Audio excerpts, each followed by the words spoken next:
러시아 우크라이나 전쟁이 발발한 지도 벌써 1년 4개월이 흘렀습니다. 두 국가는 여전히 공격과 수비, 반격을 반복하며 격렬한 싸움을 벌이는 중인데요.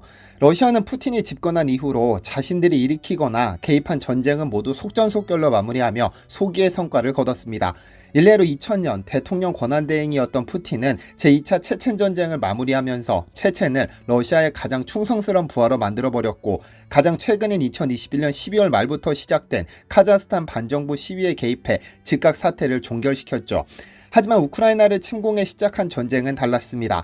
아마 전투력이나 군사력으로만 놓고 보자면 우크라이나는 러시아의 상대가 되지 못했겠지만, 미국과 유럽 등 서방 국가들이 우크라이나에 첨단 무기를 지원하면서 상황은 급변했습니다. 그런데 여기 우크라이나가 절대로 전쟁에서 패하면 안 되는 국가가 있습니다. 우크라이나가 함락되는 순간 러시아와 국경을 접하게 되는 폴란드인데요. 1년 4개월이나 지났음에도 상황이 좀처럼 나아지지 않자 이제 폴란드가 잘 훈련된 지상군 30만 명을 직접 우크라이나에 파병할지도 모른다는 소식이 전해지고 있습니다. 일각에서는 한국 무기로 중무장한 폴란드군의 사기가 급격히 높아져 나오는 소문이라고 일축하기도 하지만, 자세히 살펴보면 꼭 불가능한 이야기도 아닌 듯 보이는데요. 안녕하세요, 디스멘털입니다.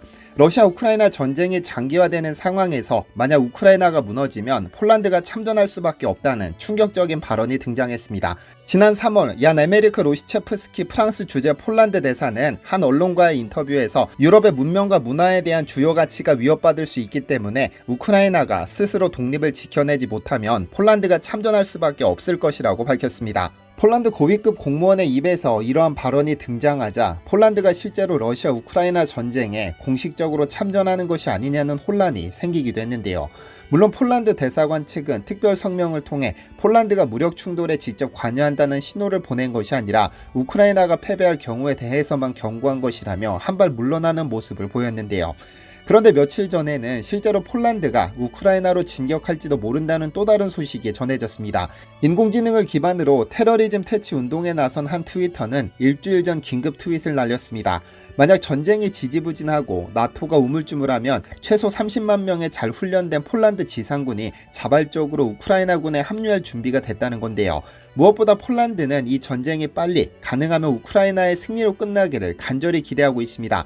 실제로 마리우시 부하슈차크 폴란드 국방장관은 나토 회원국 국방장관 회의에서 폴란드 입장에서는 우크라이나의 독립이 곧 폴란드의 독립이라며, 러시아가 우크라이나를 정복한다면 거기서 그치지 않을 것이다, 러시아의 목표는 제국을 재건하는 것이다 라며 두려움을 드러냈는데요. 왜 전쟁에 참전하지도 않은 폴란드가 러시아의 승리를 두려워할까요?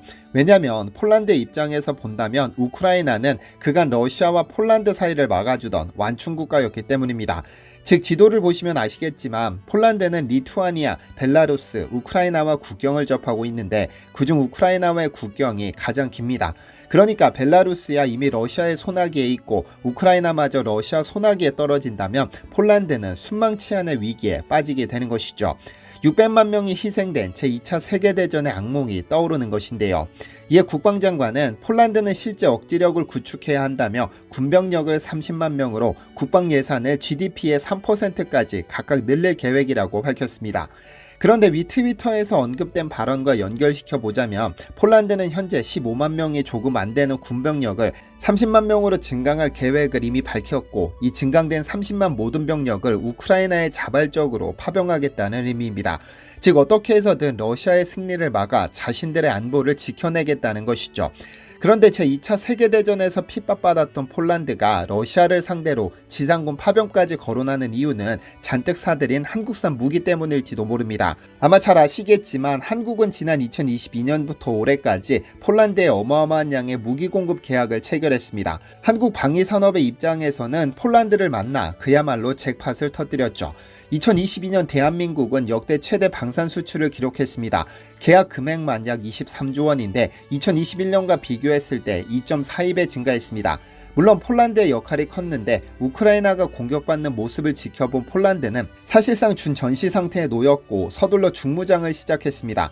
이에 K2전자 180대, K9 자주포 670문, FA 경공격기 48대, K239 다연장 로켓포 1000무, 288문을 도입했죠. 그리고 수출 계약을 체결한 지 불과 4달 만에 K9 자주포 24문과 K2 전차 10대가 폴란드에 도착해 대통령까지 현장에 나와 환영식을 개최하기도 했습니다. 한국은 최근 무기 수출 분야에서 두각을 드러내고 있기는 하지만 여전히 미국이나 중국, 러시아, 프랑스 등 방산 강국이 질비합니다. 그럼에도 폴란드가 한국산 무기를 선택한 이유가 있는데요. 바로 빨리빨리가 가능하다는 겁니다. 러시아 우크라이나 전쟁을 시작으로 유럽 국가들의 군비 경쟁이 심화되고 있는 점은 잘 알고 계실 것으로 생각됩니다. 그런데 군비 증강을 원한다면 충분한 자금을 투자해야 하지만 무엇보다 중요한 것은 적시에 무기를 공급받을 수 있느냐입니다. 즉 아무리 훌륭한 무기라도 지금 당장 필요한 마당에 1년 후, 2년 후에나 공급받아야 한다면 그 메리트는 전혀 없어지죠.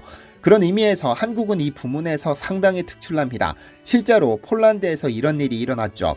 우크라이나가 러시아를 상대로 계속해서 싸울 수 있는 배경에는 미국의 지원을 받은 고속기동 포병 로켓 시스템 하이마스가 있습니다. 작년 6월부터 20대가량의 하이마스를 지원했는데 한 번에 6발의 로켓탄을 발사하다 보니 폴란드 역시 하이마스의 매력에 강하게 끌렸죠. 그런데 폴란드만은 한국의 천무를 선택했습니다. 천무는 한국이 직접 개발한 다연장 로켓 시스템인데 폴란드가 미국을 외면하고 한국을 선택한 것은 미국의 생산 역량이 형편없이 떨어지기 때문입니다. 로키드 마틴이 1년간 생산할 수 있는 하이마스는 고작 60기에 불과, 즉 한 달에 5개밖에 생산하지 못합니다. 물론 로키드 마틴도 이러한 하이마스의 인기를 고려해 1년 생산량을 96대로 늘리겠다 발표하기는 했지만 이제부터 공장 짓고 기계 설비 갖추고 생산 준비를 마쳐도 폴란드의 긴급함을 해결하지는 못합니다. 그래서 폴란드가 최초 500개의 하이마스를 주문했는데 폴란드가 원하는 일정에 맞출 수 없다는 답변을 받고 즉각 한국의 천무 288대를 주문했습니다. 그리고 올해부터 인도를 시작해 그중 18대가 아이언 사단으로 불리는 제18기계화 사단에 배치되죠. 제18기계화 사단이 바로 우크라이나와의 국경을 담당하는 핵심 사단입니다. 보통 우리와 같은 일반인도 택배를 주문하면 오늘 받고 싶은 것이 인지상정입니다.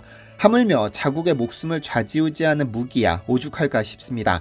그만큼 한국의 생산 역량이 받쳐준다는 의미이기도 하죠. 이렇듯 폴란드가 러시아와 대놓고 맞짱 뜨겠다는 식의 발언을 연이어 내놓는 것은 두 국가 사이에는 500년 묵은 피해 역사가 존재하기 때문입니다. 폴란드와 러시아의 양숙관계를 직접적으로 보여주는 동상이 모스크바 붉은 광장에 있습니다. 러시아의 상징으로 통하는 성 바실리 성당 앞에 설치된 미닌과 포자르스키 기념상인데요. 나폴레옹의 침략을 앞둔 1812년에 당시 차르 알렉산드르 1세가 폴란드에 대한 적개심을 북돋우기 위해 이 동상을 제작한 것으로 알려졌는데요. 17세기 당시 폴란드는 폴란드, 리투아니아 연방을 구성해 유럽에서 가장 거대한 영토를 지배하는 등 황금기를 구가했습니다. 현재 리투아니아와 우크라이나와 벨라루스 영토를 넘어 러시아 땅도 야금야금 잠식해가고 있었죠. 반면 러시아는 스스로를 차르라고 칭한 첫 인물인 이반 4세가 사망하자 혼란이 지속됐습니다. 이 혼란을 틈타 폴란드가 러시아를 침공해 모스크바를 점령해버렸고 러시아 귀족들의 요청으로 폴란드 사령관이 차르에 즉위하기도 했었죠.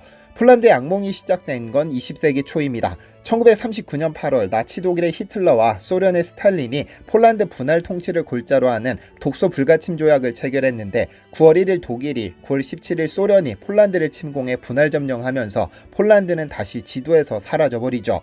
특히 소련은 그간 폴란드에게 받은 핍박을 복수라도 하듯 폴란드군 장교 22,000명을 학살하는 카틴 학살을 저질렀습니다. 이에 분노한 폴란드 국민들은 2차 대전 중 연합국 편에 서서 투쟁하다 600만 명이 사망하는 엄청난 희생을 치러야 했는데요. 물론 2차 대전 후 폴란드가 독립하기는 했지만 스탈린이 일방적으로 국경을 정하면서 영토의 20%를 상실했고 1990년이 되어서야 가까스로 소련의 지배에서 벗어나게 됩니다. 이후 1999년 나토 가입, 2003년에 유럽연합에 가입한 폴란드는 러시아의 우크라이나 침공이 시작되자 가장 적극적으로 우크라이나를 지원했을 뿐 아니라 작년과 올해 현재까지 무려 20조 원에 육박하는 한국 무기를 도입해 자체 무장을 시작했습니다. 그리고 기존에 보유했던 한국 무기를 우크라이나에 재수출하는 방식으로 후방 지원을 이어갔는데요. 우크라이나와 러시아가 전쟁의 주도권을 잡기 위해 모든 걸 쏟아붓던 지난 3월 초 로이터 통신은 한국 정부가 폴란드의 우크라이나 무기 재수출을 승인했다고 보도했습니다. 당시 폴란드는 한국산 K9 자주포 차체에 영국제 포탑과 프랑스제 포신을 얹은 크라프 자주포를 생산하고 있었는데 이 자주포 중 일부를 우크라이나에게 판매하는 수출 계약을 체결했죠.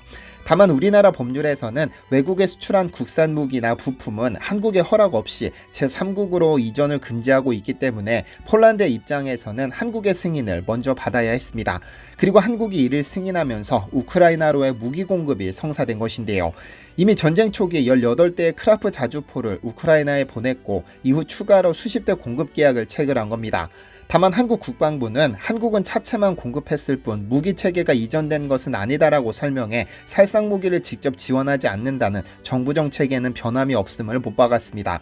아직까지 폴란드가 한국 무기로 무장한 폴란드 지상군을 국경을 넘어 우크라이나로 직접 파병할 것인지에 대한 공식적인 계획을 밝히지는 않았지만 관련 발언들을 보면 충분히 가능성이 있어 보입니다. 아네르스 포그 라스무센 전 나토 사무총장은 우크라이나와 직접 국경을 맞댄 폴란드와 발트 3국은 러시아의 위협에 직접적인 위협을 느끼기 때문에 지상군을 포함해 가용 가능한 전력을 전부 파병할 가능성이 있다고 진단했는데요. 그러면서 집단 방위 체제를 운용하는 나토의 우크라이나 가입을 서둘러 안전을 보장할 필요가 있다는 해결책을 내놨습니다. 만약 이 전쟁에서 러시아가 우크라이나를 굴복시켜 우크라이나 영토를 꿀꺽하게 된다면 폴란드는 다시 한번 러시아의 실질적인 위협에 직면하게 됩니다. 만약 우크라이나 이후에 폴란드가 직접 위협받을 상황이라면 폴란드가 지상군을 파병하는 것이 현명한 선택일 텐데 과연 한 달 후 우크라이나에서는 어떤 일이 벌어지고 있을지 귀추가 주목됩니다. 시청해주셔서 감사합니다. 디시멘터리에서는 여러분의 제보를 기다립니다. 제 채널에서 다뤘으면 좋겠는 뉴스 또는 널리 알려졌으면 하는 영상은 디시멘터리 네이버.com으로 보내주시면 소중히 제작하겠습니다. 시청해주셔서 감사합니다.